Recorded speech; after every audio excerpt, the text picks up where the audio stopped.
Okay, first two shots. Second two shots.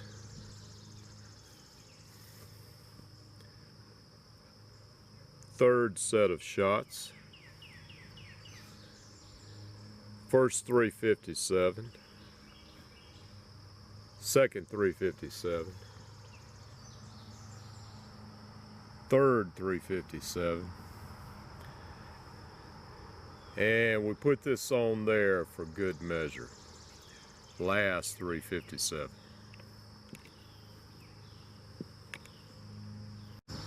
Hi, this is Greg with Lionquestfitness. How you like that New York reload?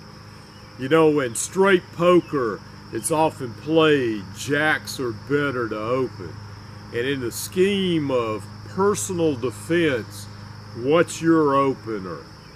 Now, I watched a recent Massad Ayub video where he said it doesn't have to be either or, a revolver or a semi-auto. But it boils down to two things. You know, what's your mission statement? Are you going to the grocery store? Or are you going to the crack house to go get your brother-in-law with your 80-year-old grandmother? All right. It also has to do with what's the threat assessment. What kind of threats could you conceivably face in your day-to-day life? You know, those are two important factors that are often overlooked.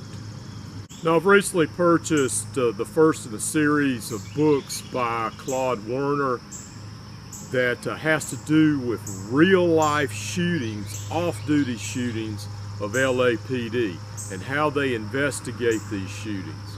And the first installment was an eye-opener, and you have to remember, once you read it, you start to realize that self-defense preparation, things like how you store a firearm, how you stage a firearm, how you carry a firearm, and your decision making as to how you present that firearm have a whole lot more to do with self-defense than how high of a capacity you are carrying.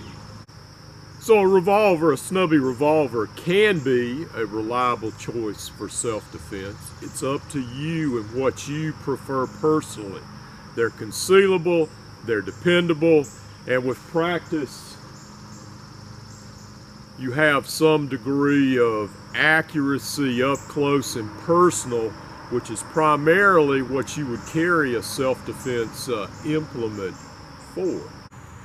Now, let me offer a disclaimer here, because like Massad Ayub, I don't think it has to be one or the other, revolver or semi-auto. Because even though most of the time I carry a revolver, sometimes I do carry a Glock 19. And a lot of it depends on the circumstances. Once again, the mission and the threat assessment. But this is my favorite semi-auto handgun. And depending on the circumstances, sometimes I do carry this gun. But what I really want to talk about today is about two jacks. Jacks are better. One jack being the Taurus 856 and its evolution.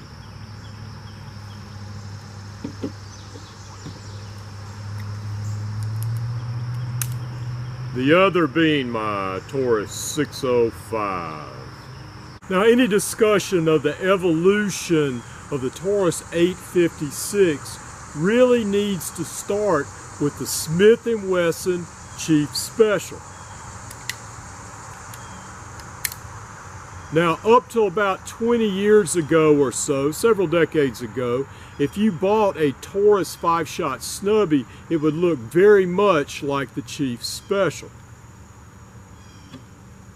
However, over the decades, the brands have diverged, and now the Taurus 85, which was their 5-shot Snubbie, weighs 3 ounces more, 22 ounces compared to 19 ounces with the classic Chief Special. And the 85 is beefed up to handle plus P ammo. Now, in the evolution of the Taurus 5-shot Snubbie, they decided to go back to the 6-shot version, the 856, and discontinue the 85 series. Now, the 856 has that same 22-ounce beefed up frame, beefed up J-frame, so to speak, that the 85 had, but has a cylinder that is more of a K-frame cylinder. In fact, this cylinder is made for Model 10 speed loaders. So you've actually got the best of both worlds. Something that's small and concealable, yet has a 6-shot capacity. And Taurus revolvers are very smooth as far as their trigger action. So how does my other jack compare? How does the 605, the 357, compare to the 856? Well, basically it's the same frame, but the 5-shot cylinder is beefier and longer to handle 357. Also, the forcing cone is shorter to accommodate that slightly longer cylinder. So, jacks are better to open. Hey, I would trust my life to either one of these guns, and often do. So this is Greg with Lionquestfitness reminding you, always be prepared for the unexpected.